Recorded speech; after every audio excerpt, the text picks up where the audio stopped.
Live ધજા ચડી રહી છે એ તો જેના ભાગ્યમાં હોય ને એને જોવા મળે છે. સાહેબ સામે ઇન્ટરવ્યુ આપી રહ્યા છે. અહીંયા આવો છો?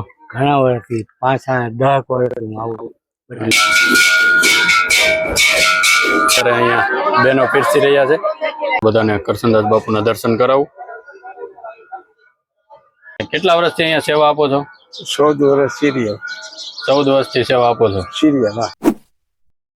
તો હર હર મહાદેવ દોસ્તો, આપણે ફરી આવી ગયા છીએ અત્યારે પરબધામ, જે આષાઢી બીજનો મેળો ઉજવવાનો છે 15/7/2026 ના રોજ. તો આપણે અત્યારે અંદર શું શું તૈયારી થઈ ગઈ છે એ બતાવવા માટે આવી ગયા છીએ. તો ચાલો આગળ વિડીયોમાં બન્યા રહેજો. આગળ હું તમને અંદર બતાવું બધું. આવી ગયા છીએ અત્યારે મેઇન ગેટની અંદર, અને તમે આ બધું અંદર ડેકોરેશન મસ્ત મજાનું છે એ બધું હું તમને બતાવું. અને આપણે આગળના વિડીયોમાં બતાવ્યું હતું એના કરતાં અત્યારે ખૂબ જ સરસ મજાનું ડેકોરેશન વધારાનું થઈ ગયું છે. આગળ અંદર અત્યારે શું શું તૈયાર થઈ ગયું છે એ, અને કેટલી તૈયારીઓ છે, કેટલા લોકો આવ્યા છે એ બધું હું તમને બતાવવા માટે આવી ગયો છું. તો આગળ વિડીયોમાં બન્યા રહેજો. અને જો ચેનલમાં નવા આવ્યા હોય તો ચેનલને ફટાફટથી સબસ્ક્રાઈબ કરી દેજો અને વિડીયોને લાઈક અને શેર કરી દેજો. તો અંદર આવતા જ એન્ટર થતા જ આપને એક દાદા મળી ગયા છે, અને દાદાને પૂછીએ ક્યાં ગામના છે અને કેટલા વર્ષથી અહીંયા સેવા આપે છે. તો દાદા ક્યાં ગામથી આવો છો તમે? સાકરોળા. સાકરોળા. અચ્છા. અને કેટલા વર્ષથી અહીંયા સેવા આપો છો? 14 વર્ષ સિરિયલ. 14 વર્ષથી સેવા આપો છો સિરિયલ. અચ્છા. અને કેટલા લોકો છે અહીંયા? કેટલા લોકો સેવા કરે છે પરબધામના મંદિરમાં? મંદિરમાં તો સેવા કે દાદા માણસો કરે છે.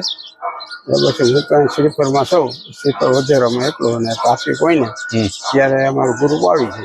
બરાબર. અને અષાઢી બીજનો મેળો કેવડો થાય છે અહીંયા? 8 લાખ ઉપર જેવું પબ્લિક થઈ ગયું. તો દાદાનું એવું કેવું છે 14 વર્ષથી અહીંયા છે અને 8 લાખ માણસો અહીંયા મેળાની મુલાકાત લે છે અષાઢી બીજના દિવસે. તો ચાલો આગળ. તો દોસ્તો આપણે આવી ગયા છીએ અત્યારે આગળ એન્ટ્રી ગેટ છે અંદર, અને તમે જોઈ શકો છો કે આગળથી છેકથી રેલિંગ મારી દીધી છે અંદર આવવા માટે, અને આગળ મંદિર સુધી છે આ રેલિંગ છે. આમાં જ જવાનું, આમાં જ બહાર નીકળવાનું.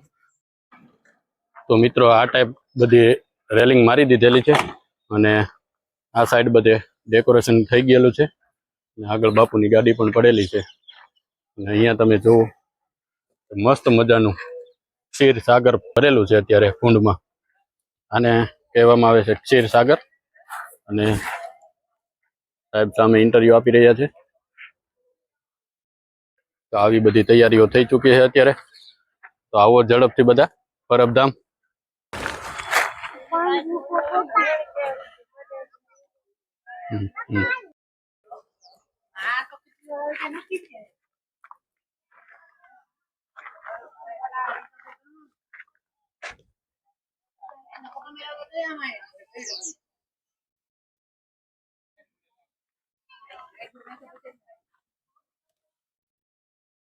તો મિત્રો અત્યારે આપણે અહીંયા પરબધામમાં એક દાદા મળી ગયા છે, અને દાદાને પૂછીએ કે ક્યારથી અહીંયા આવે છે અને શું શું સેવા આપે છે અને કેટલા લોકો આવે છે.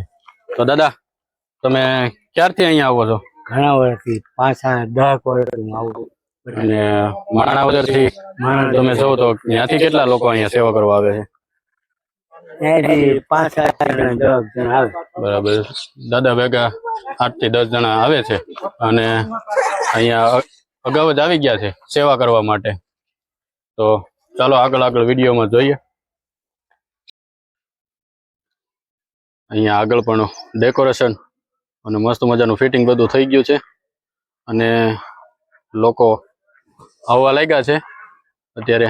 આ બધે લોકો બેસી ગયા છે, અને આરતીનો ટાઈમ પણ થતો આવે છે. સામે ધૂણો ચાલુ થઈ ગયો છે, અને લોકો એમ કહેવાય કે ઘણા આવી ગયા છે અત્યારે. તો દેવીદાસ બાપુએ એવું કીધેલું છે કે આ પાણીની પ્રસાદી થશે.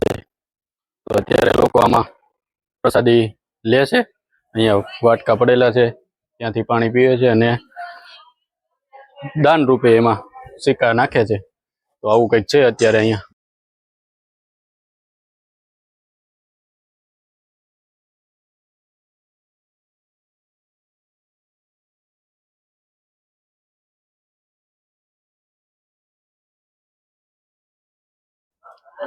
આ લોકો અત્યારે અહીંયા જે અષાઢી બીજના રોજ મેન આરતી થાય છે ને, આ એનું તૂપિયું બનાવ્યું છે અહીંયા, આપણે વિડીયોમાં બતાવીએ.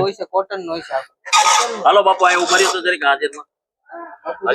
બાપુ ને એ લોકો છે, અને આ ધૂપિયું છે એનાથી જ અષાઢી બીજના રોજ આરતી થશે. આ ધૂપિયામાં જ આ ઉપાડો. આપણે બતાવી દઈએ કે આ ધૂપિયામાં જ આરતી થશે રેડી પછી આ અહીંયા પરબધામમાં. હવે શૂટિંગ ઉતરી જાય ને. હવે એને છે ને થોડોક વીટી અને પછી રાખી દેવાનું. ઓકે. આ બધા લોકો અહીંયા સેવા જ આપે છે.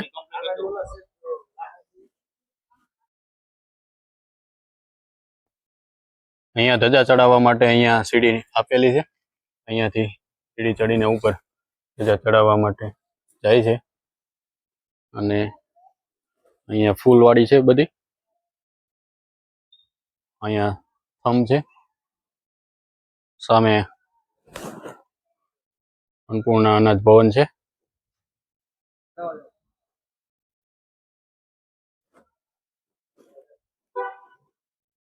આ બંને ભાઈ આપણા મિત્ર છે અને એ ધજા ચડાવવા માટે જાય છે ઉપર. અત્યારે ધજા ચડશે હમણાં. જે આગળ વિડીયોમાં હું તમને બતાવું છું.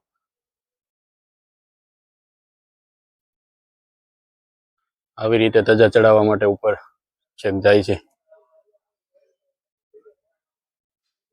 ખૂબ જ ઊંચાઈ આવેલું છે મંદિર, પણ એ લોકોને પરબના પીરની મહેરબાની છે અને એના ભાગ્યમાં હશે તો જ એ લોકોનો વારો આવતો હશે ત્યાં છેક ધજા ચડાવવા માટે.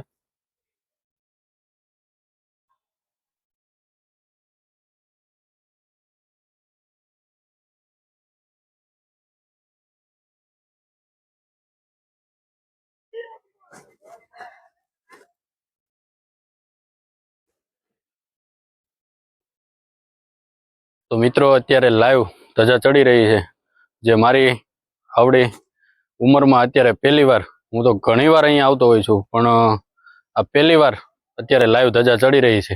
એ તો જેના ભાગ્યમાં હોય ને એને જોવા મળે છે, અને મારા ભાગ્યમાં હશે ને તો આજે પહેલી જ વાર હું જોઉં છું કે લાઈવ ધજા ચડી રહી છે. તો ચાલો આગળ વિડીયોમાં હું તમને બતાવું કઈ રીતના શું છે.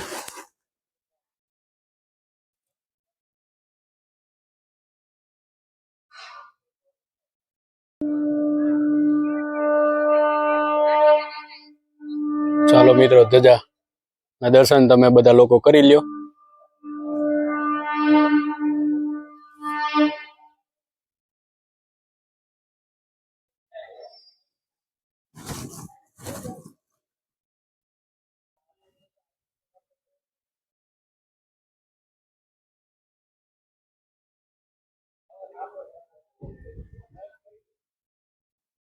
ત્યારે દોસ્તો બધા લોકોને આ રેલિંગની પાછળ બેસાડી દીધા છે અને ફૂલ તૈયારી છે આરતીની.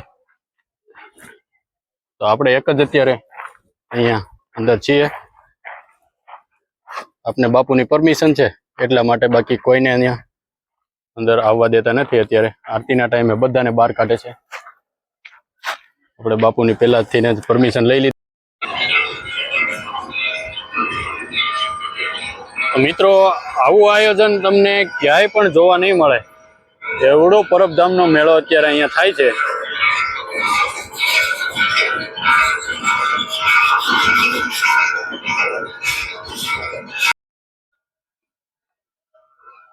મિત્રો, આપણે અંદર આવ્યા છીએ તો તમને બધાને કરશનદાસ બાપુના દર્શન કરાવું. બાપુ અહીંયા ખુરશી પર બેઠેલા છે. લોકો પણ ઘણા છે અંદર.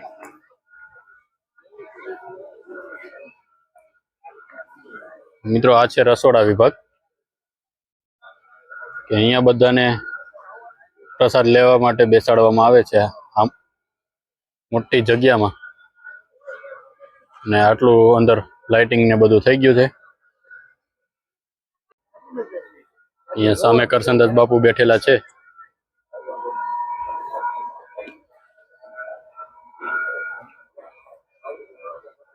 વાડા બધા પાણીના ભરાઈ ગયા છે ડીશ સાફ કરવા માટે. ટોટલ 29 છે. 29 અત્યારે પાણીના ભરી દીધેલા છે. અત્યારથી જ અહીંયા જમણવાર પણ ચાલુ છે. હજી તો કાલના દિવસની વાર છે મેળાની. આટલું લાઇટિંગ અને આટલો મોટો મેળો ક્યાંય મેં નથી જોયો. અત્યારે એવડો મેળો છે અને લાઇટિંગ પણ એવડું ગોઠવેલું છે બધે.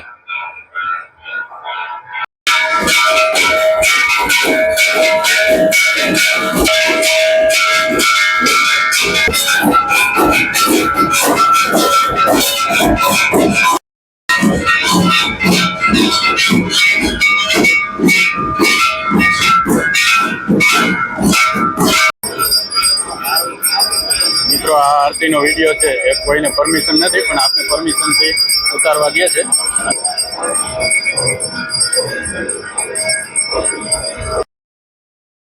મિત્રો અત્યારે આપણે આવી ગયા છીએ અહીંયા જ્યાં જમણવાર.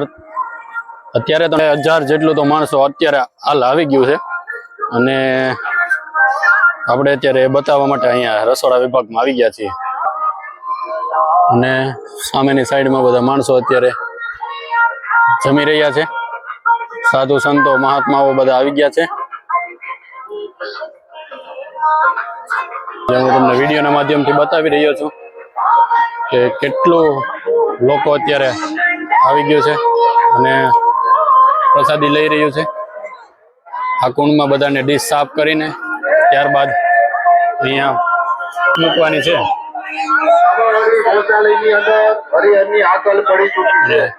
લોકો અત્યારે મોટા પ્રમાણમાં પ્રસાદી લઈ રહ્યા છે. અત્યારે અહીંયા બહેનો પીરસી રહ્યા છે.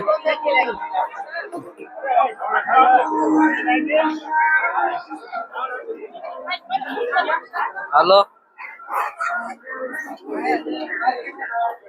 દાળ ભાત શાક રોટલી બધું જ છે જે આ ડીશમાં તમે જોઈ શકો છો.